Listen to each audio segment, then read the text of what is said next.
Hey there, folks. It's me, Chris, with the Gig Man's Life. Yeah, baby, it's a Gig Man's Life indeed. And of course, on this channel, we're all about the freelance gig economy, rideshare delivery, hustling on the internet, or doing that 40-hour work week grind. Because remember, folks, we're all out here working for ourselves to take care of our bills and have those little extras that make life sweet.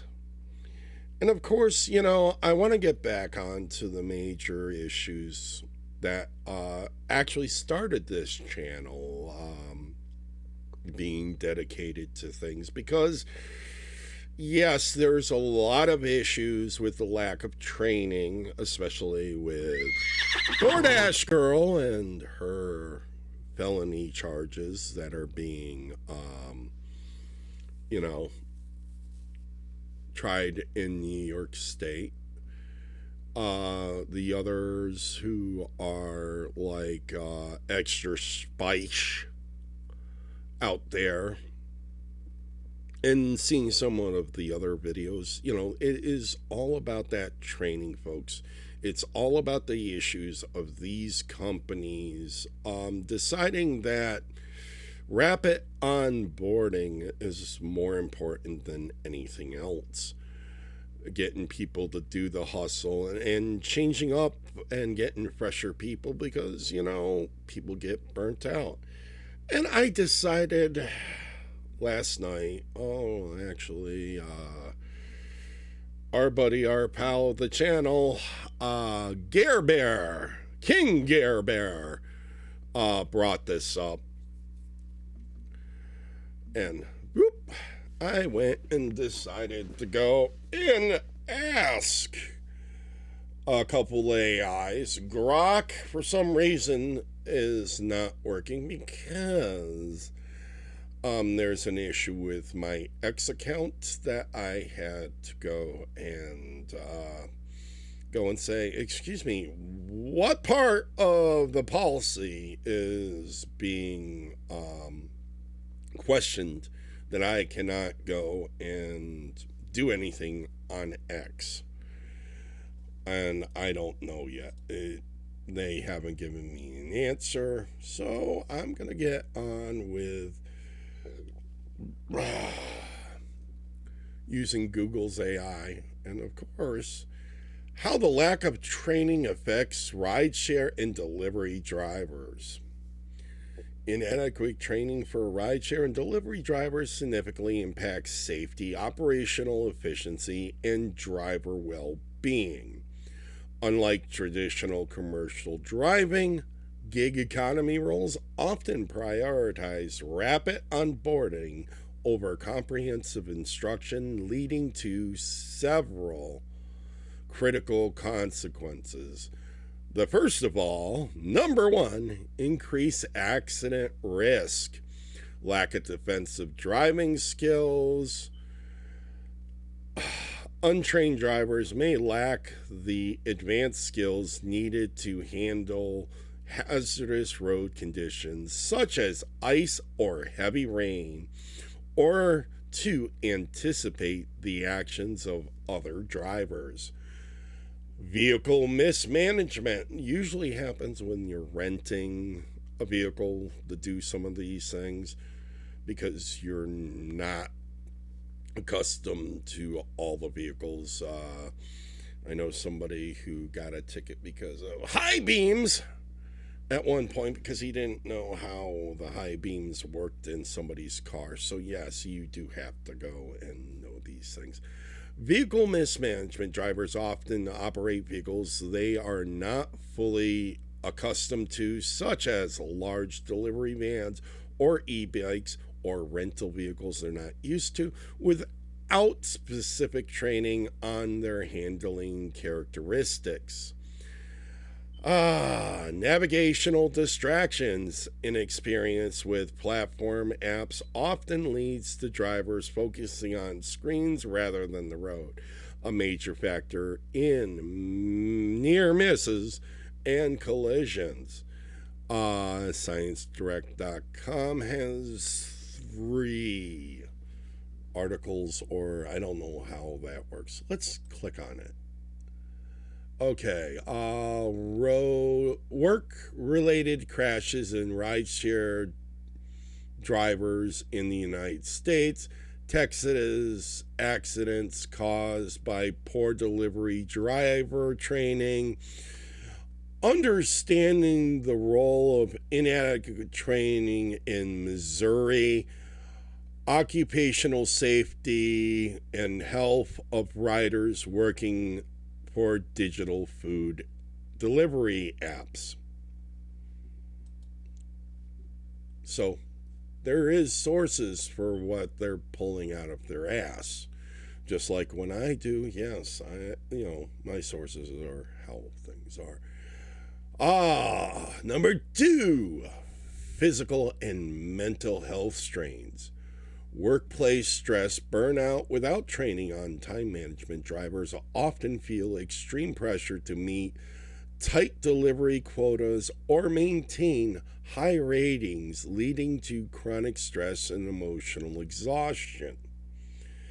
Fatigue management. Many drivers are not trained to recognize the signs of fatigue or the dangers of multi-apping, using multiple apps at once or during the day, which often results in working dangerously long hours, sometimes up to 18 hours a day. Ergonomic issues. Lack of guidance on physical health leads to high rates of musculoskeletal disorders, including chronic back pain, neck, and leg pain from prolonged improper seating. Articles. Driver fatigue in taxi ride hailing and ride sharing. Rideshare drivers, the burnout and exploitation. Investigating the effects of job stress on distractions and YouTube. Any was drawn to flexible. Amy. Okay. So, rideshare drivers report acute musculoskeletal pain. Characteristics characterizing the health and safety concerns of U.S. It doesn't say that. The rest. Understanding the role of inadequate training in Missouri is brought up again. Understanding the role of occupational safety and health of riders working for digital, NATS, National Institute of Health. So, I'm not really pulling this shit out of my ass when I'm talking about it. There is enough to back it up, folks. Public safety concerns.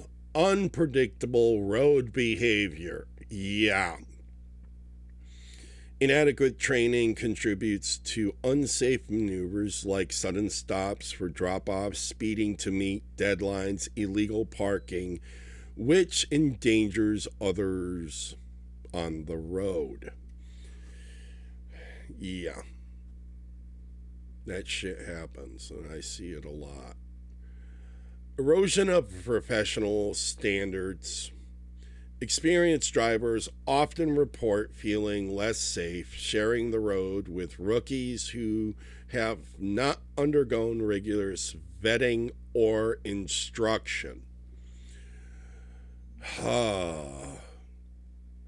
Understanding the role of inadequate training in Missouri brought up again. The health and safety risk for people who drive for work in the gig economy brought up again. And poor training contributes to driver shortages.